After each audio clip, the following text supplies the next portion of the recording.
Winnie-the-Pooh, Chapter 8, in which Christopher Robin leads an expotition to the North Pole.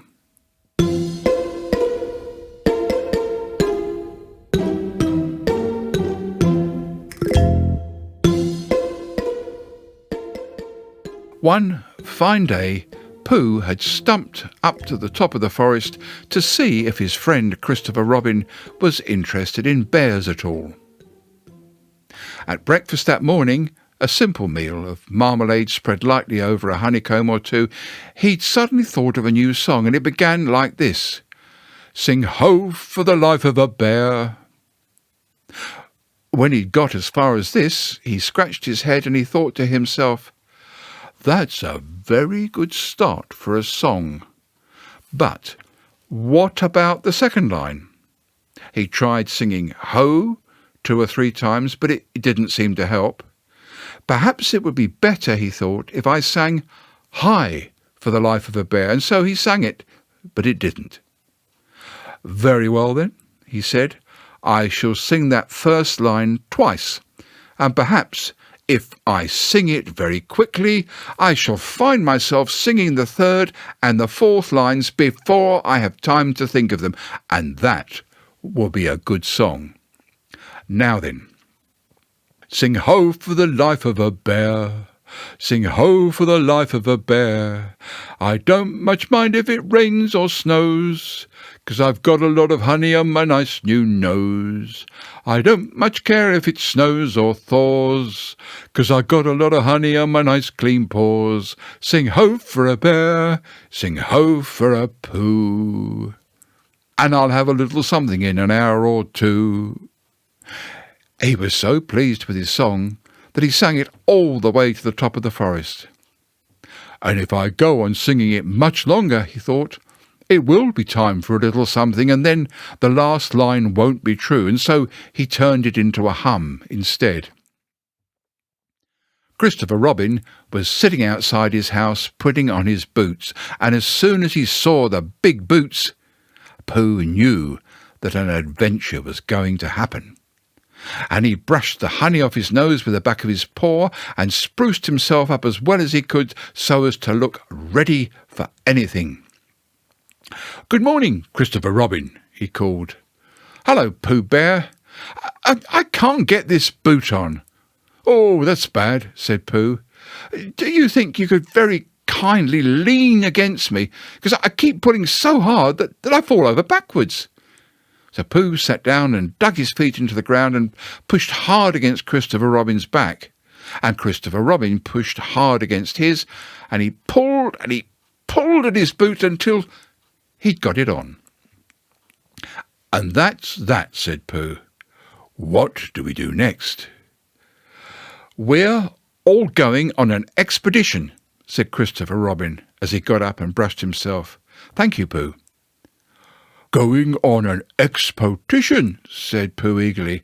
"I don't think I've been on one of those. Where are we going on this expotition?" "Expedition, silly old bear. It's got an X in it." "Oh," said Pooh, I know." But he didn't really. "We're going to discover the North Pole." "Oh," said Pooh again. "What is the North Pole?" he asked. "Oh, it's just a thing you discover," said Christopher Robin carelessly, not quite sure himself. "Oh, I see," said Pooh. Are bears any good at discovering it?" "Of course they are, and Rabbit, and Kanga, and all of you. It's an expedition. That's what an expedition means. It's a long line of everybody. You better go and tell the others to get ready while I see if my gun's all right. And we must all bring provisions." "Bring what?" "Things to eat." "Oh," said Pooh happily. "Oh, I thought you said provisions. I'll go and tell them now." And he stumped off. And the first person he saw was Rabbit. "Hello, Rabbit," he said. "Is that you?" "Let's pretend it isn't," said Rabbit, "and see what happens." "Oh, no, I've got a message for you." "I'll give it to him." No, we're all going on an expotition with Christopher Robin." Oh, and what is it when we're on it? Oh, it's a sort of boat, I think, said Pooh. Oh, that sort. Yes, and we're going to discover a pole, or was it a mole? Anyway, we're going to discover it. Oh, we are we? Said Rabbit. Yes, and we've got to bring things to eat with us, in case we want to eat them. Now I'm going to Piglet's. Tell Kanga, will you? He left Rabbit and hurried down to Piglet's house. The piglet was sitting on the ground at the door of his house, blowing happily at a dandelion and wondering whether it would be this year, next year, sometime or never. And he'd just discovered that it would be never, and was trying to remember what it was and hoping that it wasn't anything nice, when Pooh came up. "Oh, Piglet," said Pooh excitedly, "we're going on an expotition, all of us, with things to eat, to discover something." "To discover what?" said Piglet anxiously. "Oh, just something. Nothing fierce." Christopher Robin didn't say anything about fierce. He just said it had an X. "It isn't their necks I mind," said Piglet earnestly. "It's their teeth. But if Christopher Robin's coming, I don't mind anything." In a little while, they were all ready at the top of the forest, and the expotition started. First came Christopher Robin and Rabbit, then Piglet and Pooh, then Kanga, with Roo in her pocket, and Owl, and then Eeyore, and at the end, in a long line, all Rabbit's friends and relations. "I didn't ask them," explained Rabbit carelessly. "They just came. They always do. They can march at the end, after Eeyore." "What I say," said Eeyore, "is that it's unsettling. I didn't want to come on this expo, what Pooh said. I only came to oblige, but here I am. And if I'm at the end of the expo, what we were talking about, then let it be the end. But if every time I want to sit down for a little rest I have to brush away half a dozen of Rabbit's smaller friends and relations first, then it isn't an expo, whatever you said, at all. It's simply a confused noise. That's what I say." "I see what Eeyore means," said Owl. "If you ask me—" "I'm not asking anybody," said Eeyore. "I'm just telling everybody. We can look for the North Pole, or we can play Here We Go Gathering Nuts in May with the end part of an ant's nest. It's all the same to me." Then there was a shout from the top of the line. "Come on!" called Christopher Robin. "Come on!" called Pooh. "Come on!" called Piglet. "Come on!" called Owl. "We're starting," said Rabbit. "I must go." And he hurried off to the front of the expotition with Christopher Robin. "All right," said Eeyore. "We're going. Only don't blame me." And so off they all went to discover the pole. And as they walked, they chatted to each other of this and that, all except Pooh, who was making up a song. "This is the first verse," he said to Piglet when he was ready with it. "First verse of what?" "My song." "What song?" "This one." "Which one?" "Well, if you listen, Piglet, you'll hear it." "How do you know I'm not listening?" Well, Pooh couldn't answer that one, and so he began to sing. "They all went off to discover the pole, Owl and Piglet and Rabbit and all. It's a thing you discover, as I've been told, by Owl and Piglet and Rabbit and all. Eeyore, Christopher, Robin and Pooh, and Rabbit's relations all went too, and where the pole was none of them knew. Sing hey for Owl and Rabbit and all." "Hush!" said Christopher Robin, turning round to Pooh. "We're just coming to a dangerous place." "Hush!" said Pooh, turning round quickly to Piglet. "Hush!" said Piglet to Kanga. "Hush!" said Kanga to Owl, while Roo said "hush" several times to himself very quietly. "Hush!" said Owl to Eeyore. "Hush!" said Eeyore in a terrible voice to all Rabbit's friends and relations, and "Hush!" they said hastily to each other all down the line until it got to the last one of all, and the last and smallest friend and relation was so upset to find that the whole expotition was saying "hush" to him that he buried himself head downwards in a crack in the ground and stayed there for 2 days until the danger was over, and then went home in a great hurry and lived quietly with his aunt ever afterwards. His name was Alexander Beetle. They had come to a stream which twisted and tumbled between high rocky banks, and Christopher Robin saw at once how dangerous it was. "It's just the place," he explained, "for an ambush." "What sort of bush?" whispered Pooh to Piglet. "A gorse bush?" "My dear Pooh," said Owl in his superior way, "don't you know what an ambush is?" "Owl," said Piglet, looking round at him severely.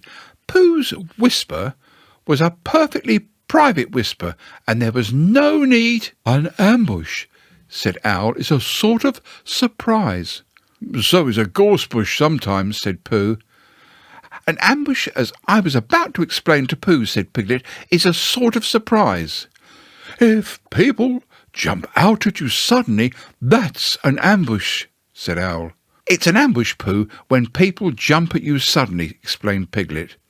Pooh, who knew what an ambush was, said that a gorse bush had sprung at him suddenly one day when he fell out of a tree, and it had taken 6 days to get all the prickles out of himself.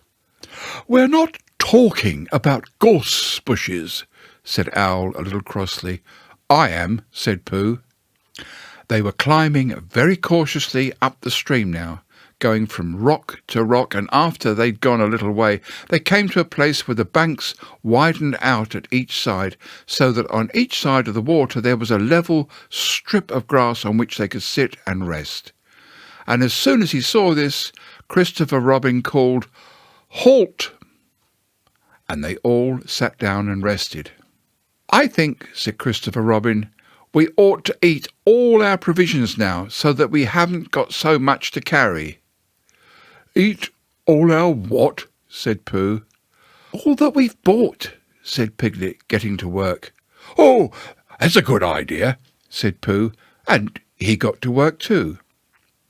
"Have you all got something?" said Christopher Robin with his mouth full.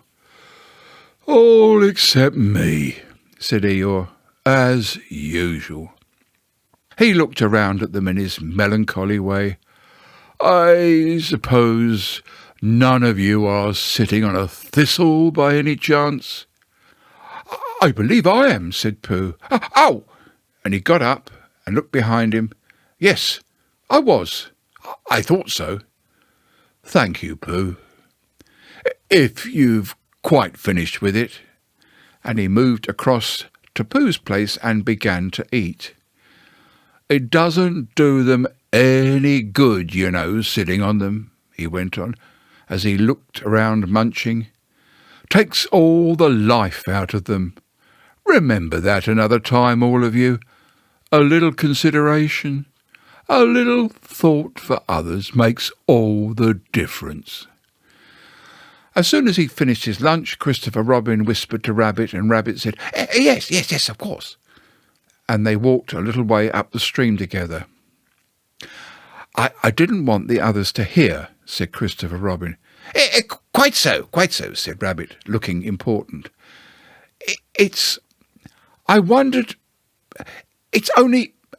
Rabbit, I suppose you don't know what the North Pole looks like, do you?" "Well," said Rabbit, stroking his whiskers, "now you are asking me." "I did know once, only I've sort of forgotten," said Christopher Robin carelessly. It's a funny thing," said Rabbit, but I've sort of forgotten too, although I did know once. I suppose it's just a pole stuck in the ground." "Sure to be a pole," said Rabbit, "because of calling it a pole, and if it's a pole, well, I should think it would be sticking in the ground, shouldn't you? Because there'd be nowhere else to stick it. Yes, that's what I thought.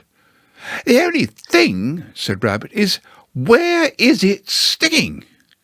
Yeah, well, that's what we're looking for, said Christopher Robin. And they went back to the others. Piglet was lying on his back, sleeping peacefully. Roo was washing his face and paws in the stream, while Kanga explained to everybody proudly that this was the first time he'd ever washed his face by himself, and Owl was telling Kanga an interesting anecdote full of long words like encyclopedia and rhododendron, to which Kanga wasn't listening. I don't hold with all this washing, grumbled Eeyore. This modern, behind-the-ears nonsense. What do you think, Pooh? Well, said Pooh, I think...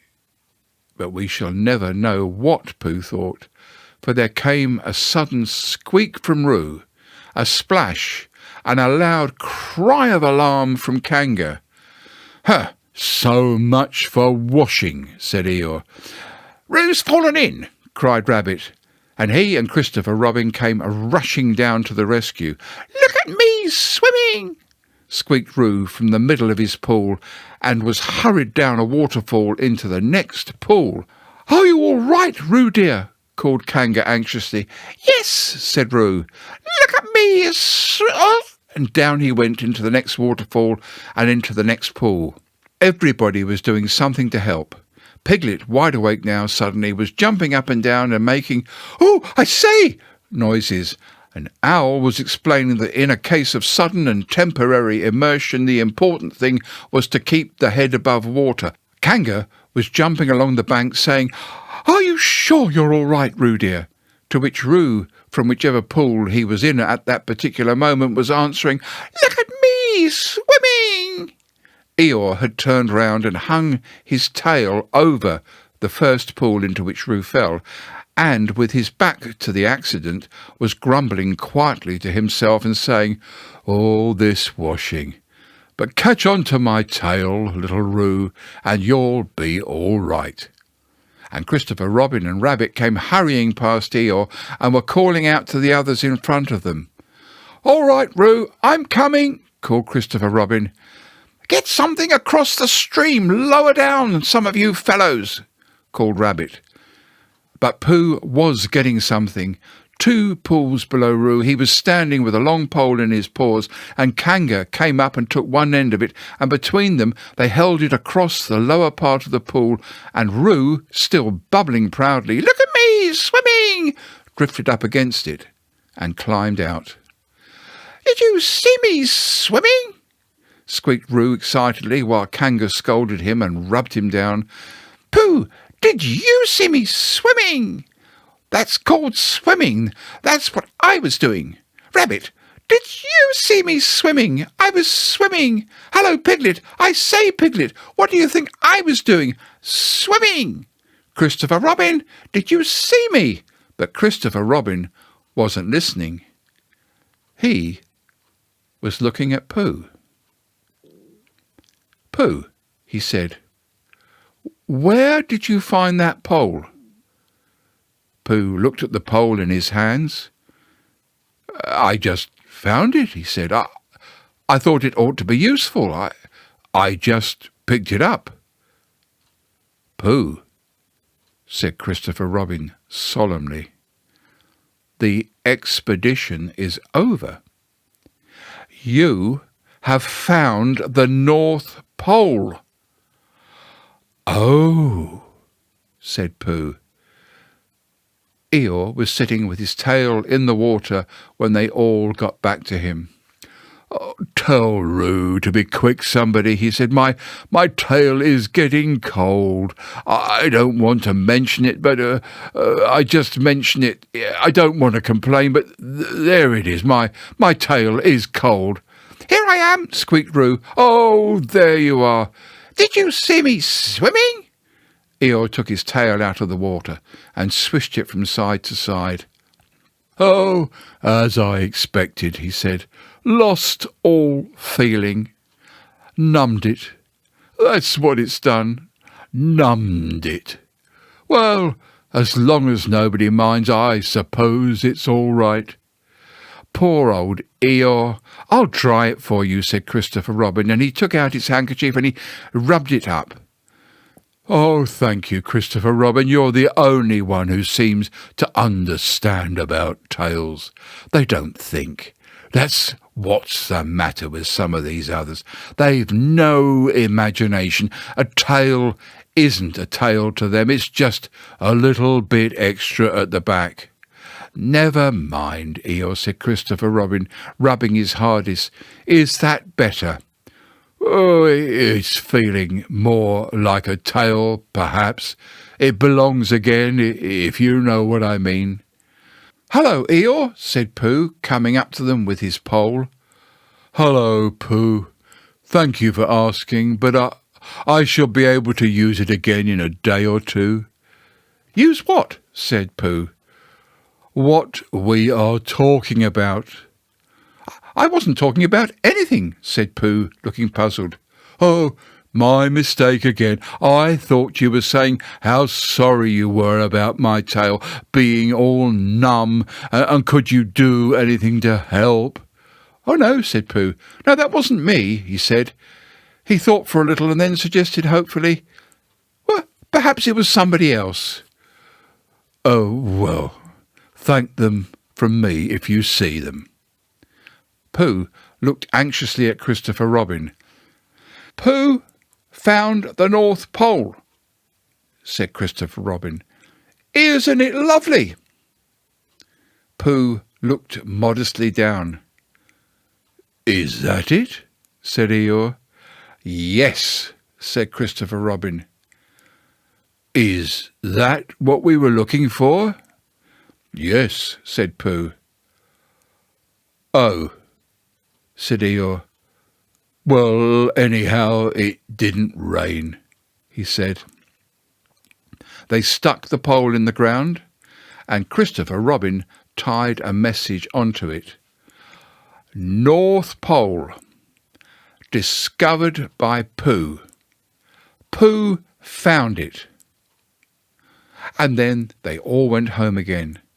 And I think, but I'm not quite sure, that Roo had a hot bath and went straight to bed. But Pooh went back to his own house and, feeling very proud of what he had done, had a little something to revive himself.